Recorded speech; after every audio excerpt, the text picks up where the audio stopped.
So let's start the second part and the second chapter of this book, Swami Vivekanand Life and Teachings. And the heading of that chapter is Young Naren at School and at Play. When he was 6 years old, Naren began his studies. He did not go to school at first, as his parents got a teacher for him. He quickly learned to read and write. His memory was very good, and he could understand a lesson after hearing his teacher read it once. When he was 7, Naren was sent to the Metropolitan Institute. This school was started by Pandit Ishwar Chandra Vidyasagar. Narendranath was very intelligent and learned his lessons quickly. He became a leader among the boys. He enjoyed games very much. He would eat his lunch quickly and would be the first to run to the playground. Some of the games were jumping, running, boxing, and playing with marbles. Sometimes he invented new games. Sometimes Naren turned the classroom into a playground. He would talk to his friends and tell them stories even while the teacher was present. Once the teacher saw them talking, he turned to Naren and his friends and asked them to repeat the lesson. All were silent except Naren, who was able to listen to the lesson and talk to his friends at the same time. He was able to answer correctly all the questions put by the teacher. Then the teacher asked them who had been talking. The boys pointed to Naren. The teacher did not believe them and made them stand up and punished. So, as a punishment, Naren stood up also.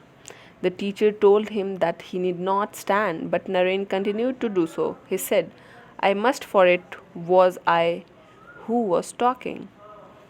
One of Naren's favorite games was King and Count.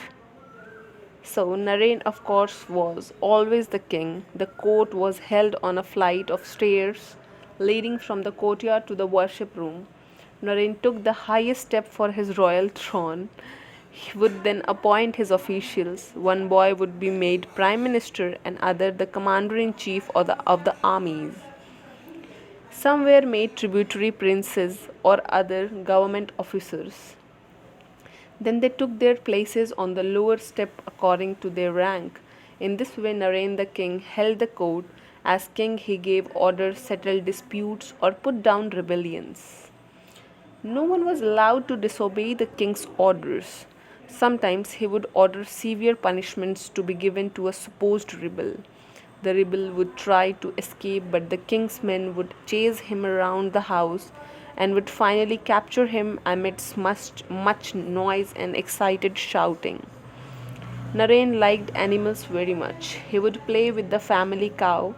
He also kept pet animals and birds. Among these were a monkey, a goat, a peacock, some pigeons, and 2 or 3 guinea pigs.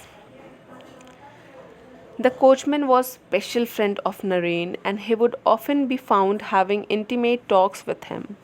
Naren also thought that the sais or groom was a very grand person. He sat in the front of the carriage wearing a big turban and swinging a whip.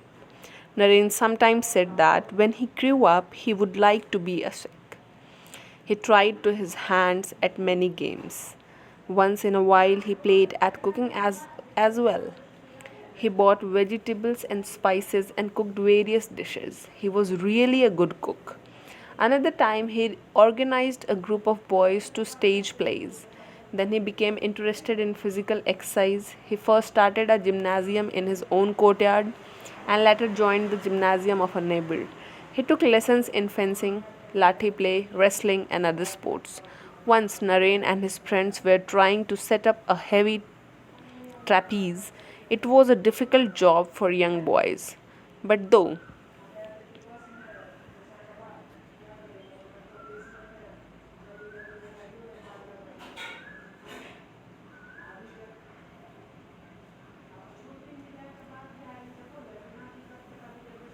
It was a difficult job for young boys, but though many people gathered to watch, no one offered to help them. Naren noticed a strong British sailor in the crowd. He went to him and asked him to help them. The sailor agreed. He started to help them, but suddenly the trapeze slipped and hit the sailor.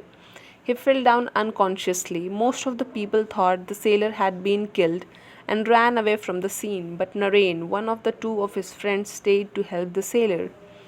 Narain tore his dhoti to make bandages. He bandaged the wound and then sprinkled water on the sailor's face and fanned him gently. After some time, the sailor regained consciousness. Narain then helped him to go to a neighboring schoolhouse where he could stay and then sent for a doctor. After a week, the sailor recovered and went away. Before he left, Narain collected some money from his friends and gave it to the sailor. This was it for this chapter, and it was very interesting as a chapter. We'll be moving ahead to the chapter 3, Narain and his friends. So thank you. Hope you enjoyed.